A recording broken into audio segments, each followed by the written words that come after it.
يا الله يا رحمن يا رحيم. Praise be to Allah. So, of the things, of what he said to us about Dajjal was that, and قال, he also said, يأتي الدجال, Dajjal will arrive, وهو محرم عليه أن يدخل نقاب المدينة, and it will be haram and forbidden for him to enter the streets of Medina. فينزل ببعض السباخ التي بالمدينة, so he will settle in some of that salty land which is close to Medina. I'll explain. فيخرج إليه يومئذ رجل, so on that day a man will go out to him from Medina. هو خير الناس أو من خير الناس, he will be the best of people or one of the best of people, meaning the narrator does not remember one of the two. فيقول, so he will say, this good man, أشهد أنك الدجال الذي حدثنا عنك رسول الله صلى الله عليه وسلم حديثا, I bear testimony that indeed you are that Dajjal of which Allah's Messenger sallallahu alayhi wasallam related things to us and spoke to us. فيقول الدجال, so Dajjal will say, أرأيت إن قتلت هذا ثم أحييته هل تشكون في الأمر? Tell me, if I kill this one, then I resurrect him, will you doubt the matter? فيقولون لا, so they will say no. فيقتله, he will then kill him. ثم يحييه, then he will raise him to life again. فيقول حين يحييه, then he will say when he has resurrected him, والله ما كنت قط أشد مني بصيرة اليوم, by Allah, never was I as perceptive as I am today.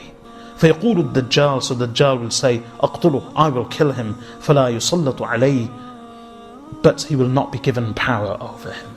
That's just a literal translation of the hadith. Let me explain. Prophet Sayyidina Abu Sa'id al-Khudri radiyallahu anhu says that the Prophet sallallahu alayhi wasallam related a very long hadith to us. He delivered a very long sermon and discourse to us about Dajjal, a very long one. And Abu Sa'id al-Khudri radiyallahu anhu only mentions this part. And of the things that the Prophet sallallahu alaihi wasallam related to us was this, that he also said, Dajjal will come, and he will come to Medina, but it will be haram for him to enter the city of Medina and enter the streets of Medina. So he will be forced to remain outside. So what he will do is that he will camp and settle on some of the salty marshes that will be outside Medina. As-Sibakh means those lands that are extremely salty, as a result of which the soil and the climate there are not conducive to the growth of anything meaningful. So, undesirable land. So he will settle and camp there outside Medina in some of the salty land. And some of the ulama say this is towards the north of Medina. It's towards the north of Medina. And he won't be alone. He'll have his army with him and his followers. From the city of Medina, and this is a time when, as mentioned in the previous hadith, there will be 3 quakes. So the believers will remain in the city, but the munafiqeen and the others that the Prophet ﷺ mentions, that every munafiq and every kafir will leave the city of Medina and its safety and go out, believing that they will find refuge with Dajjal. So they will go out to him. Then, one of the people of Medina, who will be the best, or one of the best, will come out. And he will actually be taken out. He will go out and the army of Dajjal will grab him, the people of Dajjal will grab him, and they will say to him, do you believe in our master Dajjal? And he will refuse to believe. So they will intend to kill him. But then before killing him, they'll say, let's take him to Dajjal himself. So he will be brought before Dajjal. Dajjal, remember, is no great beast, he's a man. And of course, the Prophet ﷺ says, Al-A'war, he is blind in one eye. So Dajjal, this one pious man will be brought before Dajjal. Dajjal will then say to his congregation of followers, أَرَأَيْتَ إِن قَتَلْتُ هَذَا ثُمَّ أَحْيَيْتُهُ هَلْ تَشُكُّونَ فِي الْأَمْرِ. Meaning, you lot tell me, here is someone who has been brought before me. He will consider him to be a plaything. Here is someone who has been brought before me. You lot tell me, I claim to be God, and some of you doubt me. If I kill him, and not only kill him, but after having killed him, I resurrect him and bring him back to life, will you doubt my affair?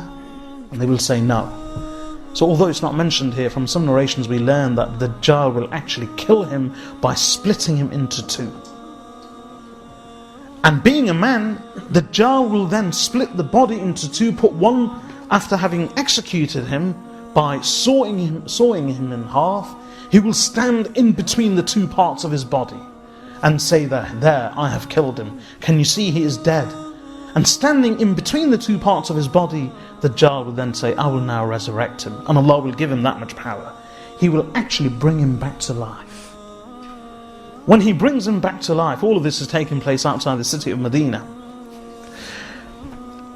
He will say to everyone, do you believe me? They believed in him to be God anyway. And those that didn't, their doubts will be dispelled.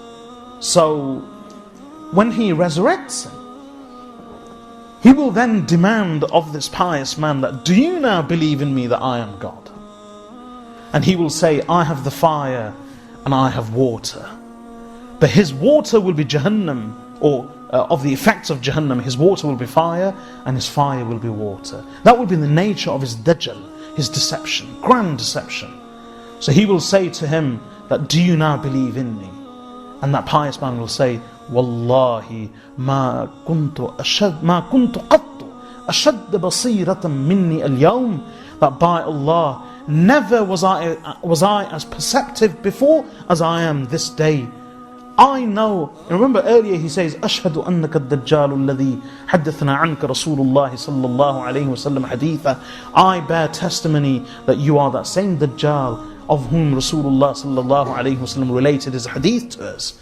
So when he kills him and resurrects him, he will now say, you tell me, am I not God and do you not believe in me? He will then say, Wallahi, I've never believed with as much conviction as I do now, that you are Dajjal. Then he will attempt to seize him again. And Dajjal in his anger and fury will say, I will kill him now. But he won't be able to kill him the second time.